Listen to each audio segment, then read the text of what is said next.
ગોધરા ભામૈયા પશ્ચિમ ગામે તળાવમાં પૂજાનો સામાન પધરાવવા ગયેલા પિતા પુત્રી તળાવમાં ડૂબી જવાથી મૃત્યુ થયું હતું। આ અંગે પ્રાપ્ત માહિતી અનુસાર પંચમહાલ જિલ્લાના ગોધરા તાલુકાના ભામૈયા પશ્ચિમ ગામે ઠાકોર ફળિયામાં પરિવાર સાથે રહેતા બળવંતસિંહ ઠાકોર બપોરે 22 વર્ષીય પુત્રી પ્રજ્ઞા બળવંતસિંહ ઠાકોર સાથે ગામમાં આવેલ તળાવમાં પૂજાનો સામાન પધરાવવા માટે ગયા હતા।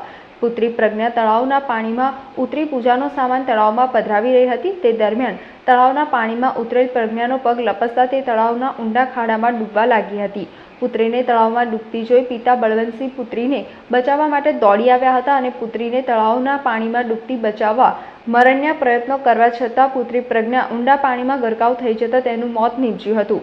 પુત્રીને તળાવના પાણીમાં ડૂબતી બચાવવાના પ્રયાસ કરી રહેલ પિતા બળવંતસિંહ પુત્રીને ડૂબતા ના બચાવી શક્યા, પરંતુ પુત્રીને બચાવવા જતાં તેઓ પણ તળાવના ઊંડા પાણીમાં ગરકાવ થઈ જતા તેમનું પણ મૃત્યુ નીપજ્યું હતું। ઘટનાની જાણ થતાં ગ્રામજનો તળાવ ખાતે દોડી આવ્યા હતા અને સ્થાનિક તરવૈયાઓની મદદથી પિતા પુત્રીના મૃતદેહ તળાવમાંથી બહાર કાઢવામાં આવ્યો હતો। ઘટના સ્થળે દોડી આવેલ ગોધરા શહેર બી ડિવિઝન પોલીસે પિતા પુત્રીના મૃતદેહનો કબજો લઈ પોસ્ટમોર્ટમ અર્થે ગોધરા સિવિલ હોસ્પિટલ ખાતે ખસેડી કાયદેસરની કાર્યવાહી હાથ ધરી હતી। સમાચારોના સતત અપડેટ મેળવવા માટે લોકમત ન્યૂઝને YouTube ઉપર સબસ્ક્રાઇબ કરો, બેલ આઇકોન દબાવો અને અમારી સાથે જોડાયેલ રહો ફેસબુક, ઇન્સ્ટાગ્રામ અને ટ્વિટર ઉપર।